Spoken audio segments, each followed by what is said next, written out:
Hi, welcome back to the Chamber of Spoilers. Today we're going to be talking about what went down on YA Twitter yesterday. And wow, there's a lot. Content warning: racism, anti-Asian sentiment, anti-Semitism, ableism, and cultural appropriation. Jake Kristoff and Emily Duncan are YA authors who have written racist and culturally appropriative work. They have also engaged in racist behavior and harassment of minorities. Both of them used the blood libel and anti-Semitic conspiracy theory to inspire villains in their books. Kristoff has also played into the evil albino trope, which is as bad as it sounds. Both authors have also appropriated Asian cultures and used harmful stereotypes in their books. That's the gist, but the more you read, the worse it gets. Rin Chapeko and several other people, including some Black book bloggers, have come forward to say that they have experienced targeted harassment from Duncan and Kristoff, and this new information has established a pattern of behavior. I want to tackle a couple of aspects of this conversation that I feel comfortable weighing in on, both as a Jewish person and as an anti-racist. Obviously, I'm not the person to speak on the experience of racism for people of color. So the obvious question is, how did this happen? How did such successful writers get away with this for so long? How did these books even get published, given their content? The answer to this is just as obvious. No one asked us.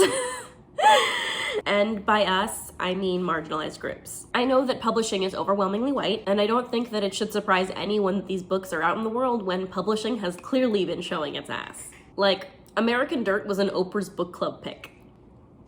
And Eleanor and Park came out to pretty much universal acclaim at the time. Just why does anything shock us anymore? This is why I personally really support the use of sensitivity readers, because it does give more space for minorities to offer their critiques and experience and get compensated for it. I think if a writer is going to try and capture the experience of another culture or group without personal life experience, there's always going to be some othering of that group. You really can't walk a mile in someone else's shoes, you just have to listen to them. But my basic reaction to all of this was pretty blasé. Yes, of course these white authors have engaged in anti-Semitism and ableism in their books. Of course, this very successful author is being harassed for being a minority. Honestly, I'm horrified, but not shocked. Anyone from a minority group could tell you that this is pretty par for the course. I've never read the books in question, but when I saw the tropes described, I thought, sure, yeah. I'm certainly pleased and a little surprised that people care so much about anti-Semitism and ableism in these books now that it's being brought up. For people like myself, who've been called sensitive or told we're not getting a joke, it's reassuring to see people engaging in this dialogue. I'm happy to see people educating themselves about what these prejudices look like in media. However, this isn't exactly a happy story where everyone learns something at the end. It didn't take long for people who aren't Asian or Jewish to make this about them. I'm of the opinion that bringing more people into a conversation is usually good. More perspective can mean a more nuanced dialogue.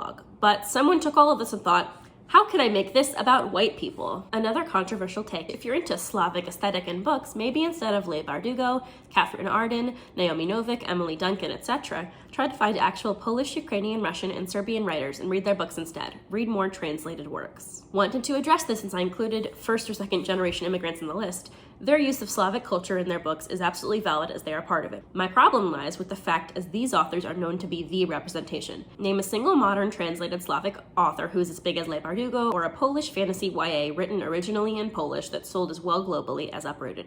If people buy and read more translated works in the English-speaking world, Publish will translate and publish more books. I don't think this is a controversial take so much as a badly timed one. First of all, the issue of translated works not being more available is an entirely separate problem. Translated works and works in other languages do have trouble finding wider audiences. That's an issue. And there are amazing writers who don't write in English who deserve to be read. But this conversation is about people poaching aspects of Asian culture for financial profit while being racist and writing anti-Semitic tropes. Eastern European cultures don't have a representation problem, in that there is a lot of representation available. Not all of it's good. Like, I really wish every movie villain from 1980 to 2001 wasn't from the former Soviet Union, but there is a wide and varied representation of Eastern European identities in media. And putting that on the same level, or even as part of the same conversation as dialogues about Asian cultures being ransacked for loose change, is disingenuous and minimizes the serious problem here. Secondly, it may not look that way, but this is anti-Semitic. Jews didn't exactly get a choice about remaining in Eastern Europe, so invalidating the ability of Jewish writers to write about Eastern Europe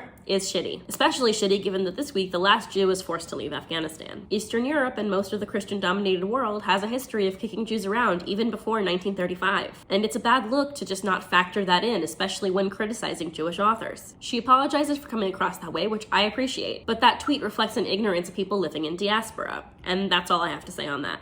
Kind of on that note, I have a bone to pick with people making lists of problematic authors. I am 100% behind supporting authors of marginalized identities, but we do not need 15 million white girls shit lists of writers they find objectionable for various reasons. Some people have been putting together threads of problematic authors, which in theory is good. I do think we overuse problematic when we talk about people and their works, but that's a discussion for another day. Holding people accountable and expecting growth is important.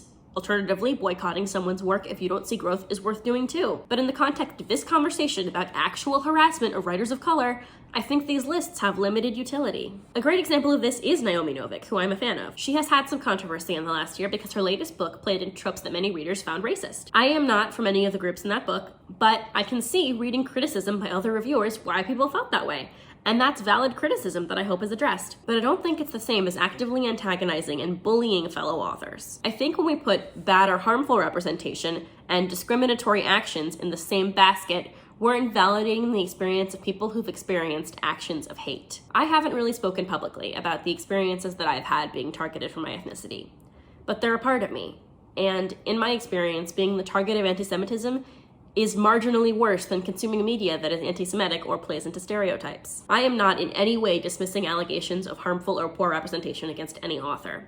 What I'm saying is that bad rep is different from a pattern of behavior of harming minorities.